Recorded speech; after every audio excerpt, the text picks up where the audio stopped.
Good afternoon. Pleasure to be with you guys. And as always, why don't we start with a small survey? Because recently we did this survey in London at the AIM Summit. This summit was pretty much for institutional investors. And when I mean institutional investors, it's all the banks. And and I was actually doing the tokenization of assets panel on that one. One of the questions that we started was on this particular survey.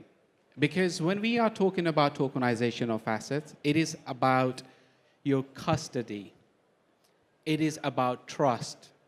That how many people actually trust that particular element. So my question to you guys is, how many of you actually own digital assets? And that includes everything, any crypto. If you have digital assets, please raise your hands. Okay, keep your hands up, please. Now, if those digital assets are not in your private wallet, please put your hands down. There we go. So, Mr. Farooq, this is where we're going to begin the question with. What we saw in London as well was there is everyone, just like over here, the problem was that the people were holding their assets in their private wallets because they didn't have enough trust on institutions to hold them. And when we are talking about tokenization of assets, which makes things a lot more commercial, it's obviously not possible to do that, especially with real-world assets. I think this is going to be a very, very interesting journey. So I wanted to begin that question with you, because you are in the industry where you are looking at gems, precious gems, okay? Yes. So how are you dealing? The first question among many, which I believe truly is the reason that why real-world assets or tokenization assets haven't taken the big scale that we should have seen because of a trust. How are you dealing trust in relation to tokenization of assets in terms of regulators? Thank you, Naeem. This was the interesting question to everybody. Everyone among those people who are having the digital assets right now, or a few years ago, they are thinking that this is asset. In their mind, in their head, this is the asset. Either it is digital, but it is a great asset. But how they can trust now to third parties when they have seen so many things happen there, whatever is going in the market, and what happened in the last 6-7 years. This is actually the clue here. This is the point here that there must be that digital asset, and that must be credible. Credible with some sort of physical asset there. So some sort of tokenization value of from any physical asset. And that asset too, then where they can capture that also. Either it is digital in the wallet, in the private wallet, but there must be then the exchange, there must be then the wallet, that must be also the secured. Just like the digital asset, just like the coin, just like the token it is, backed by the asset, there must be exchange also which will be like that. And that should be also either decentralized or centralized. But centralized must be, we can say, regulated and reliable for that thing to get this. And this is the thing right now we are, because we are in the gemstone industry, and we start the tokenization from the movable assets. Gemstone is the movable assets. How it can be then non-movable asset, just like real estate, just like things. There, this trust will be the bigger and bigger when they will see that this digital asset is equal to by this physical asset, and I can carry it anywhere in the world. That is the thing we are going to put in the market. This is, I think, should be the best thing for that. You know, especially with the geopolitics in play, BRICS with coming up with their own currency, I think the space where you sit in is a very, very important space. Because let's say that recently Putin said that they wanted to trade directly with China by using their own currency. If you are trading with another currency, with another country with your own currency, your currency needs to be backed by something valuable.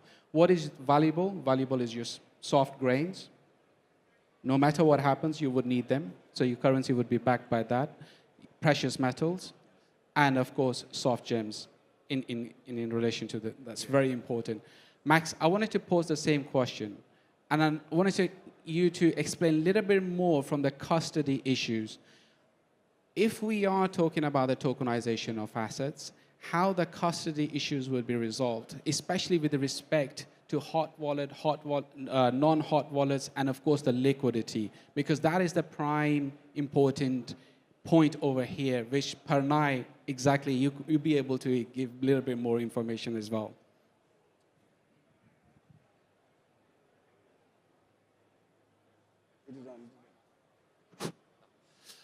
Yes, question is very predictable because I'm general manager of XT.com exchange in MENA region and CIS countries.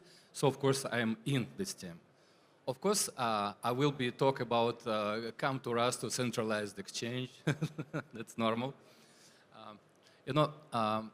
Concerning real world assets tokens, we have listed maybe 15 or 20 projects which backed by real world assets. And of course, each project has their own KYC ML system, and our exchange, we follow these rules which company bring us, Also, we started, as I told it yesterday in my keynote speech, we started program with packing intellectual property and cut it for pieces and make tokens backed by intellectual property. Here we solve problem of regulatory, because tokens with such nature recognized by Security Exchange Commission not like a token, but like a tool for registration of intellectual property. It's absolutely amazing. So people do not understand how it's possible, but it's possible. And every time people ask me why a token with real world assets interesting for clients, because people like pump and bump, so like memo token. We have, by the way, we list a huge amount of memo token, but the memo token is a game. So real world assets, digital assets, it's like for more serious people.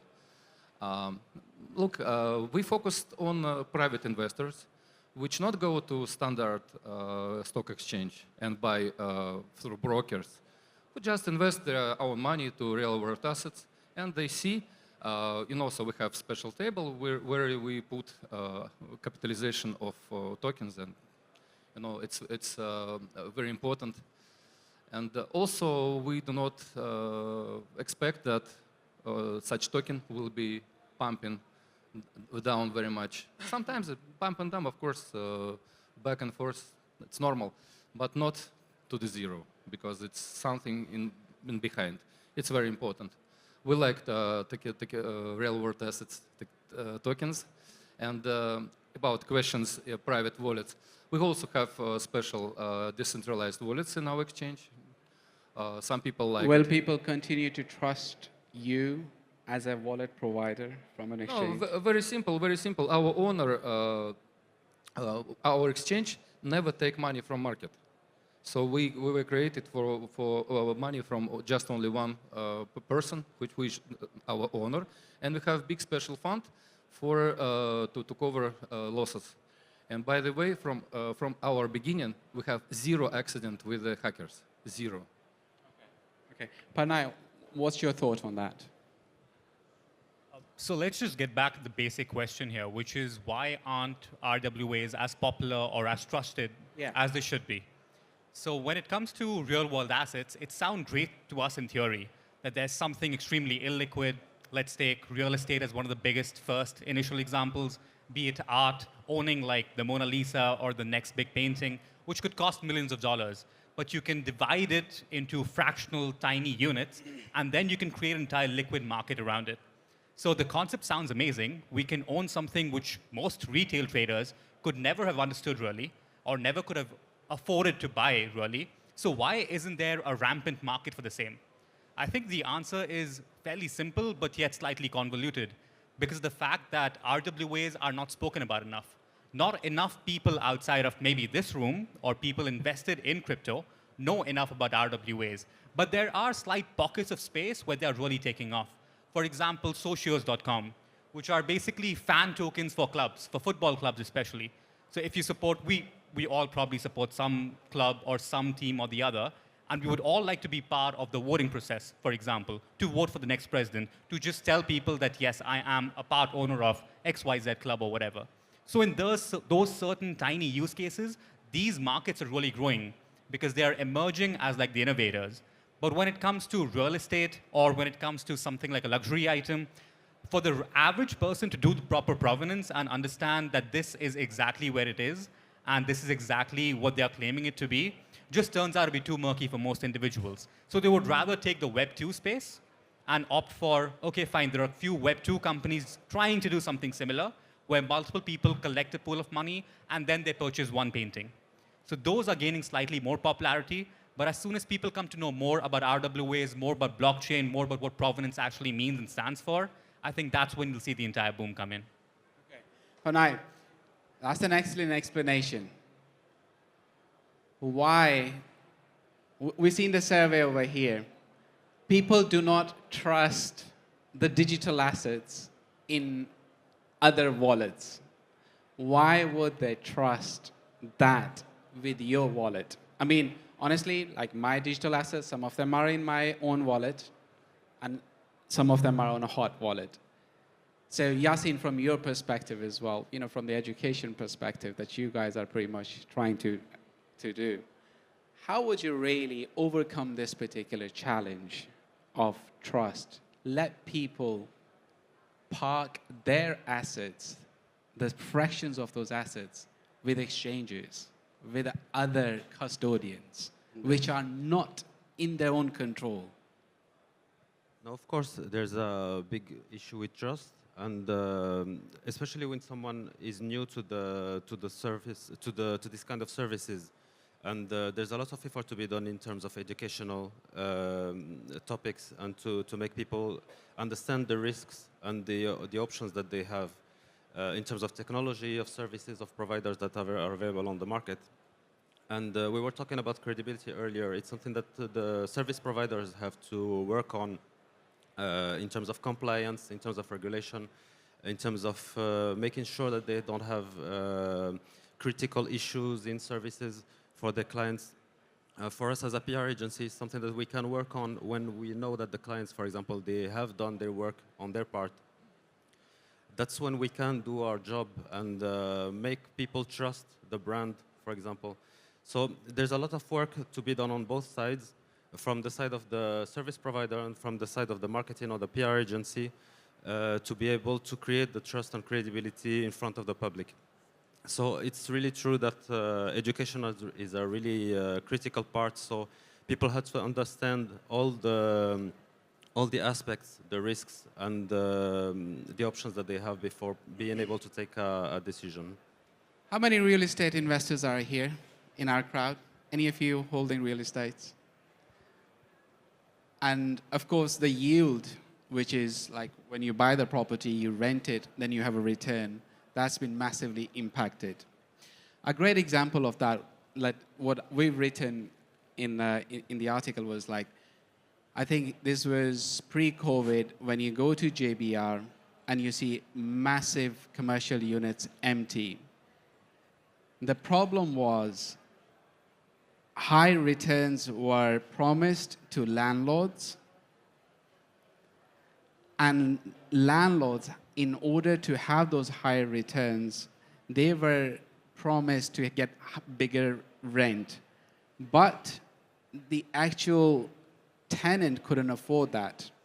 So tokenization of assets from the educational perspective would have made a lot of sense, because you have tenant which cannot afford to pay higher rent. You have a landlord who is sitting to expect higher rent. If you tokenize that, you have a liquidity trap. If you tokenize that, then you create immediate liquidity out of that. Farooq, I wanted to get back to you, and I'm fascinated with geopolitics, how the world is moving in relation to away from the dollar-denominated trade world with the new ones. Could you please help us? Do you think there would be a time, are we moving forward? Because look, Russia had 2,600 sanctions. 2,600 sanctions. I don't know if anyone been to Russia. You can buy a new Rolls Royce. You can buy everything in Russia. They've avoided pretty much everything. They have a GDP growth of a 3.36%, better than the UK, better than any other country.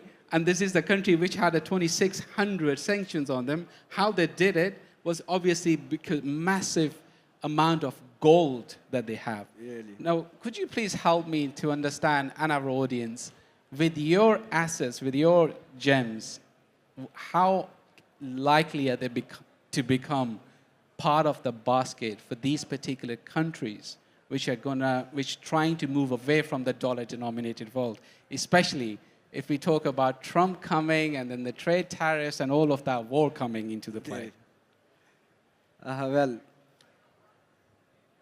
See, first, when we were telling about the trust first, same thing will come here again.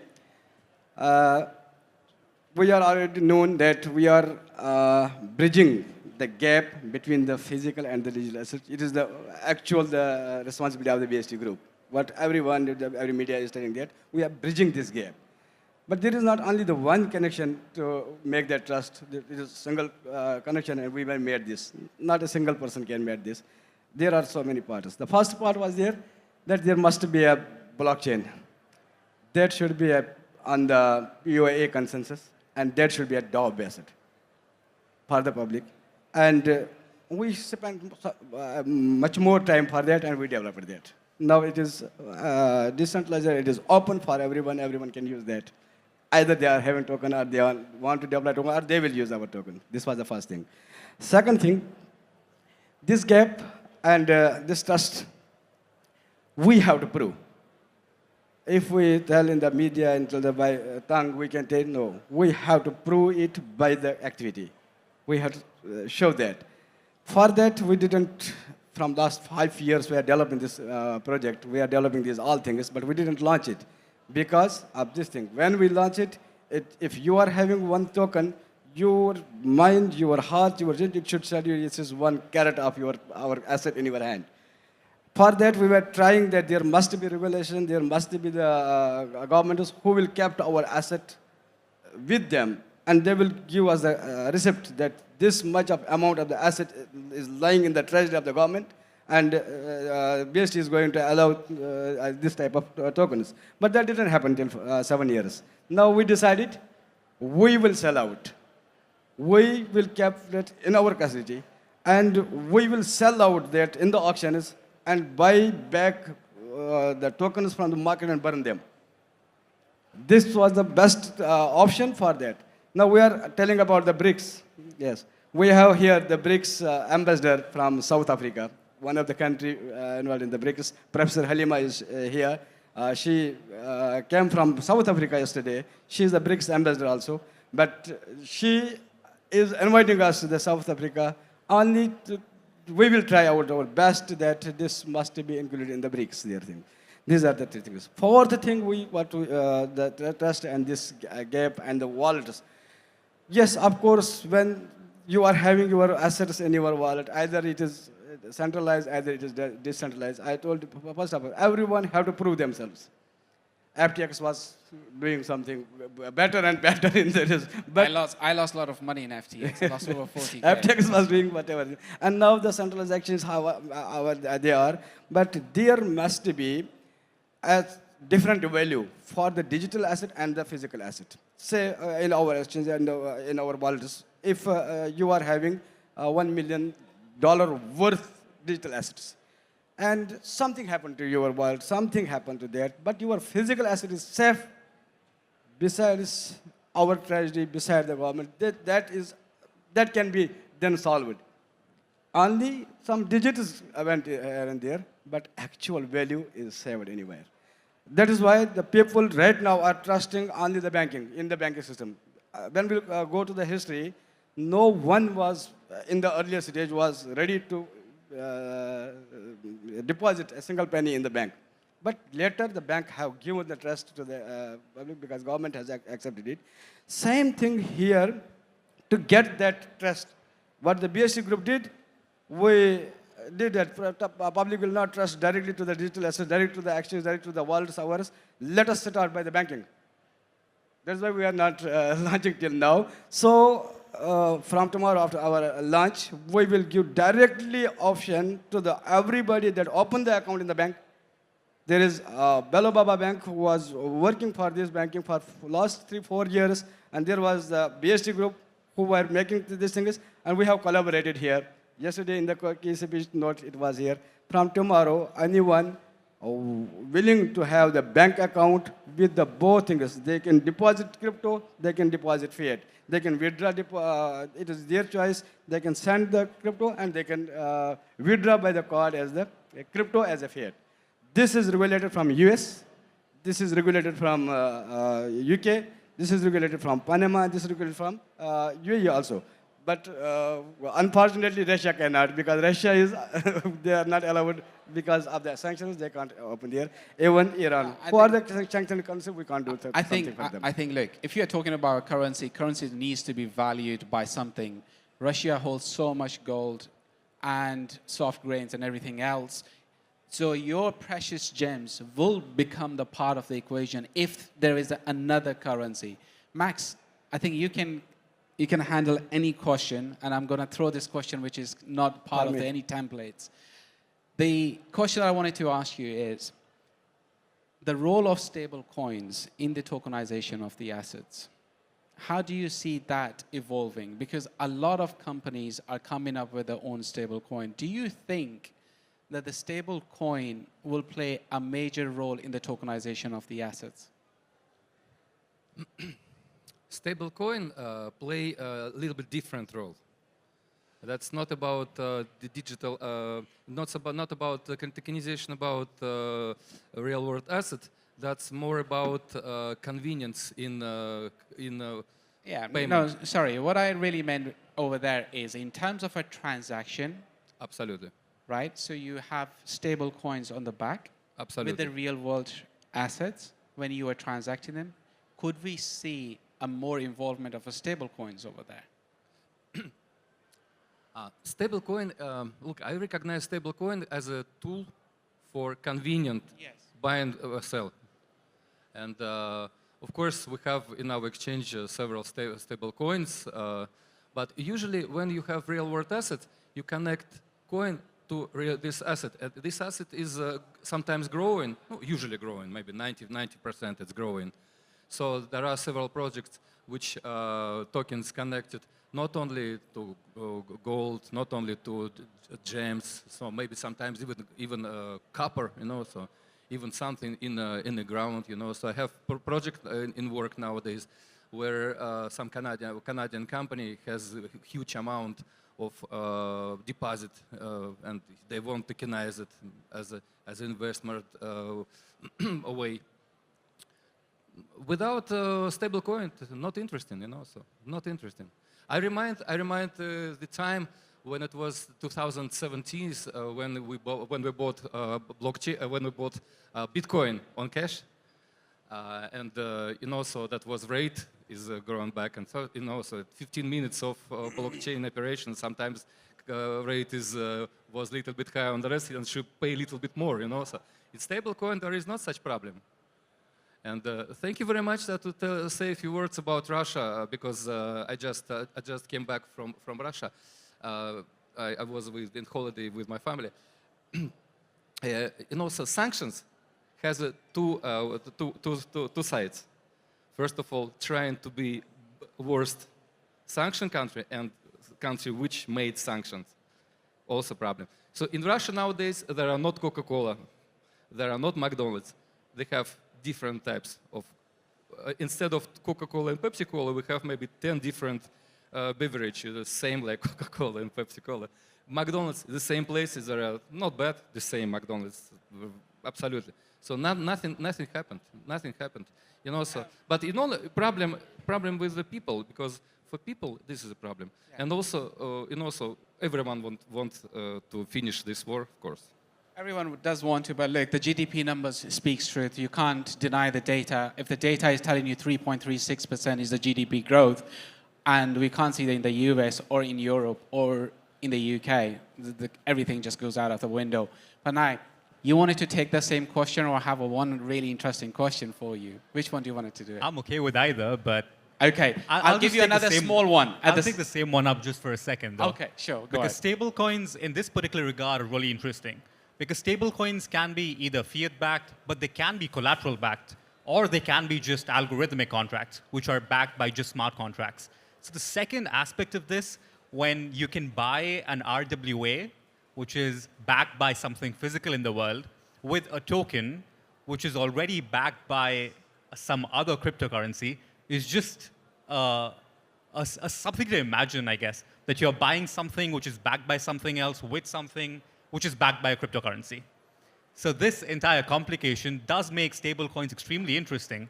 And we're seeing this sort of phenomenon happening in various parts of the world. You mentioned a few countries in conflict.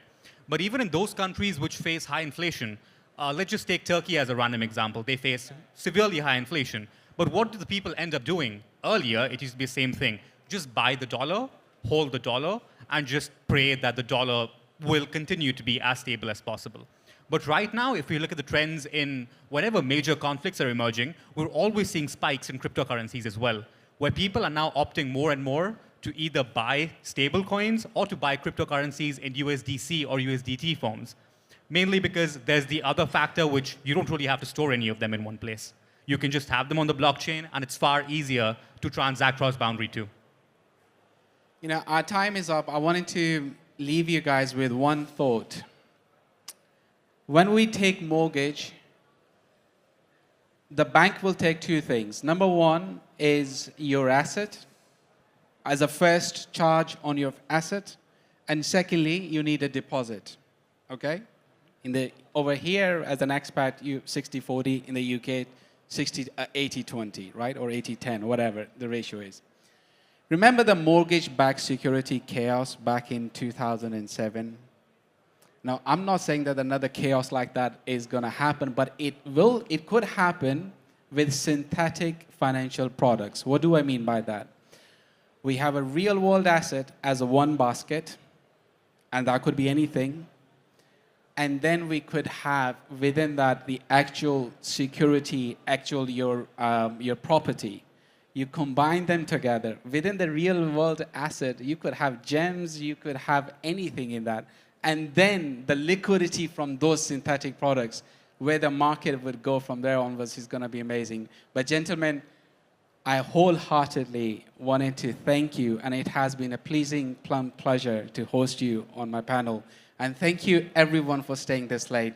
Please give them big hands of applause. But one thing which was a stable coin, what about if there will be super stable coin? Means that is stable, that will not go down, but that will grow just like the other cryptocurrencies. So BST is working for that. That super stable coin, don't worry for everything, and BST is there. Where there is BST, there is guarantee. We have provided them. Thank you. Thank you very much. Thank you.